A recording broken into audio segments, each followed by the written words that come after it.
What's going on, everyone? Mike here in the BFH Garage. I know you watch a lot of YouTube like I do. One of the current trends is people videoing themselves doing walkarounds of their Jeeps. I'm going to do one of those today, but it's going to be a little bit different. Stay tuned.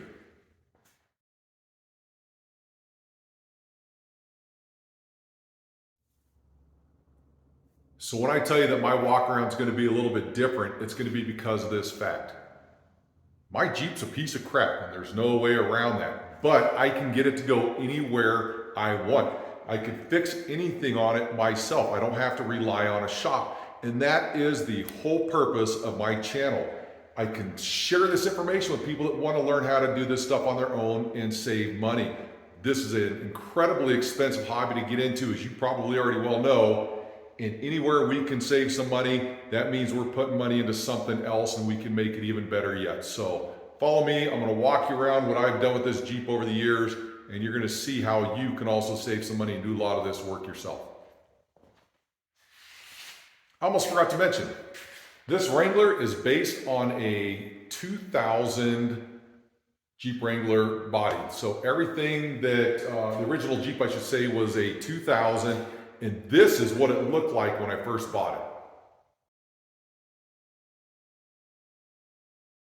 it. And I went off and did the normal things that any other Jeep person would do. And that is go off and buy a fancy new front bumper, go buy a little Chinese made winch and all these things that make it look cool. I knew I was going with the build, but I was also trying to save money at the same time. And over time, I've upgraded a lot of this stuff, changed it, fabbed it up a little bit the way I want it, and saved a whole lot of money. So I'm going to start by showing you the outside first, then we're going to get up in the air and take a look at underneath. Okay, so first things first, you saw in my before picture, this came with the hard top, hard doors. So people who have a Jeep problem, i.e. I need to find more money to build my Jeep, the first thing they do, sell the hard top and hard doors. You make some money, you could buy new things. So I did that, but I also had a soft top for it. So that was the reason for selling the hard top. But one of the things I first bought when I sold that was a front bumper and a winch. And if you remember looking on the original picture, the front bumper used to be a body armor. I forget what model number it was, but it had the full-on flares that came clear out to here, and it was just, you know, it is what I wanted at the time. I had an original Quadratec Q9000 winch. You know what, that thing did me pretty good, but when I ran a trail called Carnage Canyon, that winch was constantly on my mind because you hear of all the horror stories of these things breaking down, and the last thing I want to do is break down on that trail and be stuck there. So it distracted me from driving, and I was constantly thinking about that. Working our way around this Jeep here, I've gone from these stock fenders into these are CC Fab tube fenders. They're steel. There's some things to think about if you're going to go steel fenders, and one of them is if you have any type of push. In other words, you hit a tree or something like this, it transmits all that energy back into the firewall there, and you'll see on the other side where you can push in your firewall. So keep things like that into consideration, or keep it in the back of your mind. Aluminum fenders may do the same thing. Maybe they'll crumple. There's some other fenders out there, the MCE fenders, that will actually flex and bend up out of the way. So that's another option as well. So this Jeep came with these Poison Spider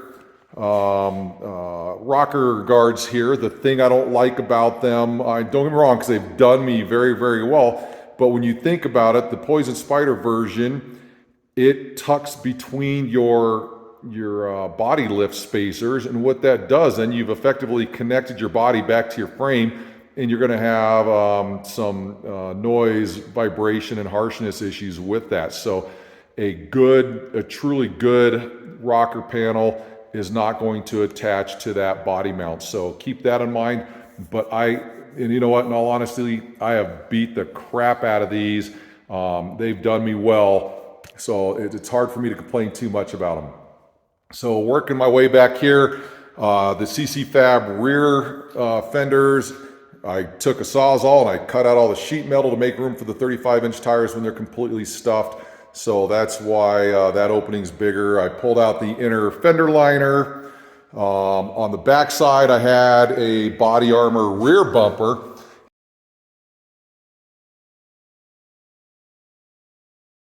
And I've since got rid of that because I tried to put the Jeep on a diet, and I got rid of that and put the spare into the bed. So I fabricated my own rear bumper based on some other concepts out there, like Next Venture has one like this. The thing is, you know what, the cost is still probably have been better to buy one of the other bumpers and just slap it on, but for me it was a project of wanting to learn how to weld better and stuff like that. And when you get down there and you start doing this stuff, you really learn about your Jeep. You learn a lot about it. You learn what you can do with it. Improves my welding skills a little bit, so there's a lot to it, and I'm very thankful for that. The downside of making that smaller, low-profile bumper, well, actually, there's an upside first. I could clear a whole heck of a lot more obstacles coming off of rocks. The downside, as you can see, the corners are unprotected now, so that one's all beat up over there. And this one's all beat up over here, so those things happen. It's compromises, so I'll get to that in a little bit with some quarter armor that I have that I'll install at a later time. As you've seen in my other videos, I took an original CJ tailgate. I installed it in place of the stock TJ tailgate. And one of the things on that video I was making was the intent was to put some push buttons here for release. I've decided to forego that. I put some 1-inch aluminum spacers on the inside and use the original latches. Works really well. I'm not too concerned about getting into the back from the outside without unzipping it. It's just not a problem for me, as this is not a daily driver. So as you can see, my spare tire is now mounted in the back. I made a custom mount for that. That's also on a separate video. On the back side here, got my CB antenna there. I know CBs are kind of falling out of favor now, but that's been the go-to for a long time, and they work great. You're gonna see a lot of damage right here and right up in there, and that was caused by a rock getting stuck on top of my tire and hitting up into the fender well. And as I tried to drive forward, it just caved that entire fender. And so it wasn't an outside hit that did that. It was actually a rock stuck inside the wheel well, go figure. And coming around this side here, I got some pretty good damage from believe it or not, a tree in one of my recent videos. See my hood all scraped up all the way up the windshield frame, and it got pretty beat up. Soft top gets all beat up. So that is pretty much the gist of the outside with all the body and everything. But you know, like I said, there's not a whole lot done here that cost me a whole lot of money. The CC Fab fenders are relatively inexpensive compared to other things. And so, you know, I make do with what I have. And, you know, looking at some of these pictures I'm posting on here, you can see that this thing goes a lot of places. Let's take a look inside real quick. I'm not going to lie, this is going to be one of the most boring interior videos you're going to see. I threw some original Trek Armor seat covers on here. Now it's bar tacked. These things are phenomenal. They've held up really well. Underneath them, I have some seat heaters. When you live in Colorado and you're wheeling in the mountains, having those seat heaters is pretty darn important, especially when you start getting to my age. Everything else, stock, nothing to see in here. So having walked you around this thing now, you get an idea that it is a pretty stock Jeep. There's not a whole lot to it that sticks out from any other lifted TJ that's driving down the road.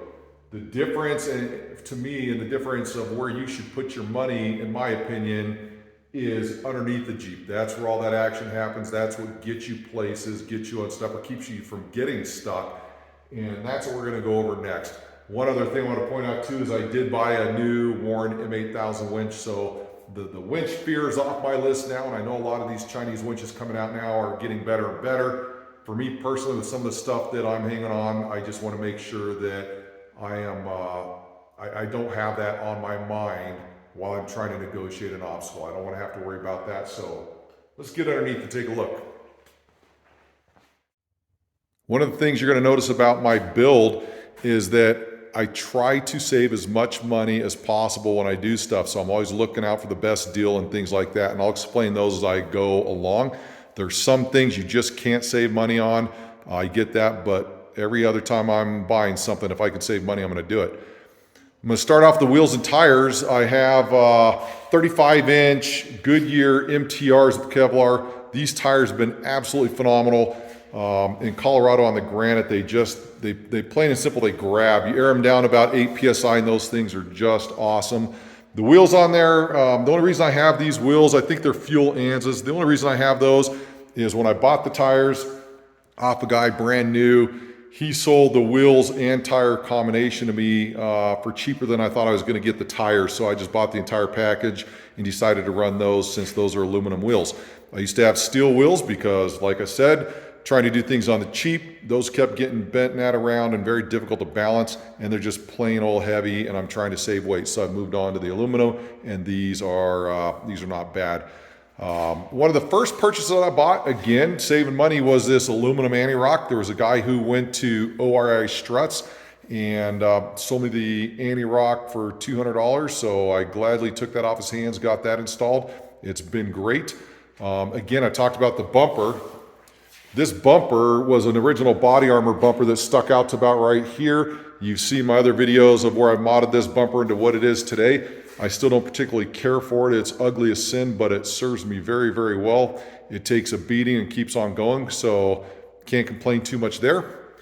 Got a steering box skid, which is really important to have on there. I mean, that's kind of a no-brainer. You could pretty much put anything or any brand, I guess, on a steering box and keep it from getting beat up, and that's pretty good there. Suspension-wise, the first thing I want to do is say that this video is not intended to start a war between Curry and Metal Cloak and Rough Country and all this other garbage. I don't care. When I bought mine, I bought Metal Cloak because that's shortly after they came out, and it was all the rave on how the joints were as good, if not better, than Curry. They would reduce NVH and make your ride a little bit better. I kind of bought into all that. Now, the first thing I want to say is it's got me along fine, but is it optimum for me? No, it is not. I've discovered that over the years. The rear springs, for example, require 1 inch more bump stop than the Curry springs do, so I lose that up travel. And up travel's very, very important, so you got to think about that. I went with the Bilstein 5100 shocks. I got those from a vendor on one of the forums for relatively cheap. When my Jeep was really heavy, these shocks did very well because they're designed to have that heavy load and handle it that way. Same thing with the Metal Cloak suspension. It's designed for those heavier loads. I had a Tuffy box in the back. I had all this weight, that big old honking rear bumper and things like that, and everything rode very well. Now that I've lightened up my TJ, I don't know whether it's the shocks are worn or whatnot, but it still rides okay, so I'm going to stick with them for now. Let's get this thing up in the air a little bit further and see what else we got. Okay, starting on the front side, one of the things that is a must for a TJ if you're going to go play in the rocks, that is getting 1-ton steering. Curry steering is the gold standard for that. As you can see, my tie rod's bent. I bend it every time I go out. It's okay that it gets bent. You can bend it back. It doesn't mean that it sucks. The original tie rod, as you know, is a hollow tube that'll bend right in half. So the 1-ton steering is pretty much a must if you're gonna go play in the rocks. It is held up very well. See, this TJ takes a tremendous amount of abuse. You look underneath the bumpers and everything's just scraped all, I'll get out. That thing is just bent up, scraped every which way. But functional wise, this is exactly why I put on the equipment that I put on. You can get one of those big old ARB diff covers and they look beautiful, but you're gonna run into interference problems. If you look at the Barnett cover like what I have here, they took the important part, which is the bottom side, reinforced it, kind of made a little bit of a ramp out of it, which gets me over rocks, but it also does not interfere with the tie rod or anything else. It still uses the stock upper part of the diff cover and allows me to go places without having interference issues. I've opted to go with a high pinion Dana 30. Yes, I know people are out there talking about it's a Dana 30 and all this other garbage. I'm telling you what, a Dana 30 is fine for up to 35-inch tires as long as you get the chromoly shafts put in there. And if you get a locker put in, which you probably should, make sure they get the correct amount of preload in there to ensure that locker stays in place. I am on my third front axle, my second rear axle, and it's not because I broke anything that made me have to change everything else. I want to point that out. You know, it's done me well over the years. The very first high pinion 30 I bought had an old ARB locker, the old style ARB locker in it that I picked up for $100. And I wanted to wheel that so I could at least have a front locker. And eventually the locker kept falling apart, so I just got rid of the entire axle, put in my last axle. I wheeled on my last axle so hard for so many years that I thought when I go to put on these new brackets on my current axle that I wanted to start with a fresh axle so that way I had something right from the get-go. You can go to the pick and pulls, you can go anywhere. I bought this high pinion Dana 30 for $40. I installed my own gears. I had my locker already because I bought a different one. Again, I got that one on Craigslist for cheap too. And it's just the things you can do to save money. Again, this is my piece of crap, and I tell you what, I love it. So moving on from there, as you can see, it's that high pinion. I got Tom Woods drive shafts front and rear. The reason I went with the high pinion axle is that it helps to keep the drive shaft out of the rocks. Your low pinion axle is going to hang down quite a bit, and even then you can see that you're still going to get in the rocks, but every little thing you can do to help is going to make a difference. I went with metal cloak suspension, like I said earlier. It's done me well over the years. If I had to do it over again, I would spend the money and get Curry. That is a gold standard. Those Johnny joints are just, they're just the gold standard. I don't even know what else to say about that. Metal cloak has done me well over the years. However, some joints completely falling apart. They squeak like nobody's business. They're just noisy. So if I had to do it over again, like I said, I'd go with Curry. Looking at Under Armour, I have I don't even know what skid, the engine skid on that. I'm not sure what that was. I bought that off of Craigslist. It's aluminum. I think I paid $30 for it, and it served me well there. It protects my motor, so no complaints there. Here is a Rockman belly skid. I paid full price for that, but that's just because you can't really find belly skids anywhere used. And this thing's done me well. The only thing I don't like about it is, like the Savvy skid would get me up a little bit higher on the edges there, give me a little bit more clearance. But overall, I can't complain too much. This thing's taken a tremendous amount of abuse. The one thing I don't like about it is that it bends on a regular basis every time I hit a rock, and you can see all those scrapes. Every time I hit a rock, it bends it up, and then I end up driving home with driveline vibrations because it changes the pinion angle on the outside. So in a future video, I'm going to be installing a cross member that the transmission will mount to, and this skid will be separate from that, and I don't have to worry about that anymore. Moving to the backside, and I've installed a Dana 44. My first one I got was a Rubicon Dana 44. I paid $600 for it. Ran that for a number of years and then got rid of that so I could go to ARB and a new Dana 44 because I wanted to cut off the brackets and do all new brackets. And so I did exactly that. I clocked the pumpkin up and then I reattached new brackets, and it served me well throughout the year. So again, I can't complain. Am I running Rock Jock 60s or any of this other garbage? No, I'm not. I'm saving money, but I'm still having a hell of a lot of fun wheeling.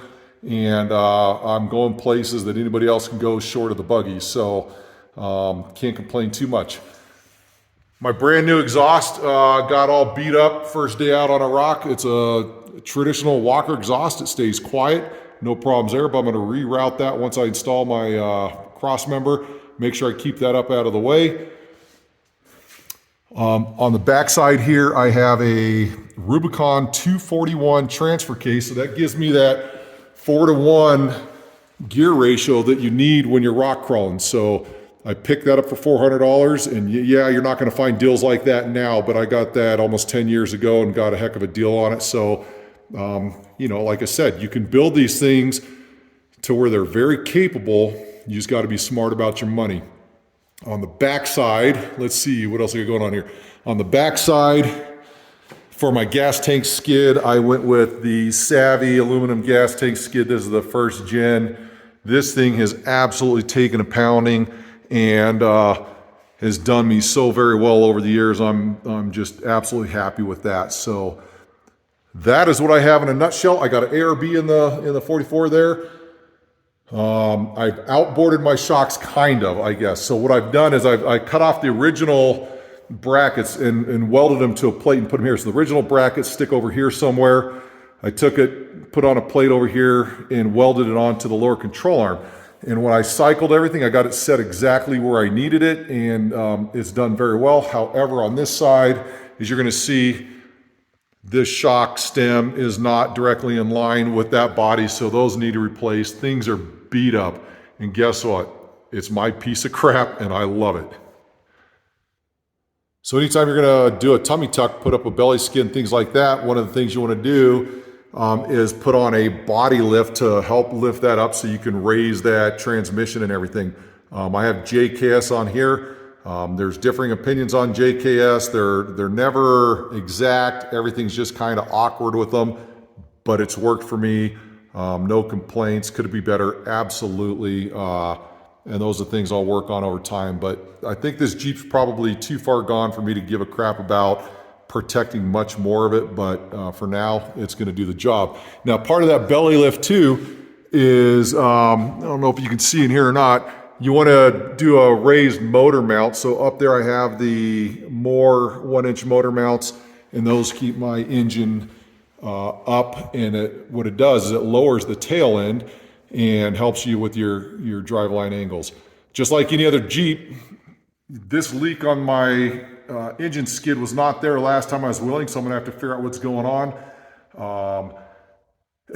You know what? There's just so much scrapes, dings, leaks, and everything. I just noticed my steering box skid, or not my skid, but my steering box is leaking all over the place. So I'm gonna have to figure out what's going on with this as well. Eventually I'm gonna go to Hydro Assist. I have so many projects that I wanna do. I just, trying to find the time to get them done. I had, a lot of you are aware I have my outboard shocks, and I have those over here actually. So I got my new muffler that I'm gonna do. I have my new Fox remote reservoir shocks along with the towers. I was gonna outboard them. However, I'm going to hold off doing that for now because I have so many other projects that I'm going to sell the outboard to a buddy of mine. I'll still do an install video on it, but I want to get this thing a little bit further along before I decide to do that, and I'll go from there. So like I said, Hydro Assist. I have a caliper, brake caliper flip kit that I want to put on there. I bought the TMR stanchions for the roll bar. You can kind of build your own roll bar around that. I'll show you that in another video in the future. Tons of work to do this thing. My piece of crap. No, it's not beautiful. No, it's not expensive. But come follow me and let's see where we can go. As you can see, she's not pretty. In fact, she's pretty darn ugly. She's beat up. She's tired. But it keeps going where I want it to go because I take the personal pride to make sure that I build things the way I want it, and I know how to work on it to get me out of a pinch in case something breaks down. So just because you don't have all the latest and greatest doesn't mean you can't have a good time off-road. It doesn't mean you can't conquer certain trails because you have X lift versus Y lift. I don't give a crap about that stuff. I love getting out on the trail, and I know you do too. Again, the whole basis of my channel is to help you understand how these things work, how they work together, where you can take these things once you get them built, and actually how to build them properly as well. So if you're on a budget, you got to do what you got to do, kind of like I did. If you got a lot of money, give me a call. Maybe we'll build something for you. But anyway, all kidding aside, build it the way you want. However, do understand that if you use cheap components, you're going to be at greater risk for failure or short-term failure or even getting stranded out on the trail. So when I talk about certain components, like I said, the Chinese winch versus an American-made Warren winch, to me, that was at the top of my list because I don't want to be thinking about stuff like that when I'm hanging off a waterfall, and if the winch line breaks, that could be leading to injury or incapacitating the vehicle, which I didn't want. So I hope you enjoyed this walk around. Not glamorous, but it's my piece of crap.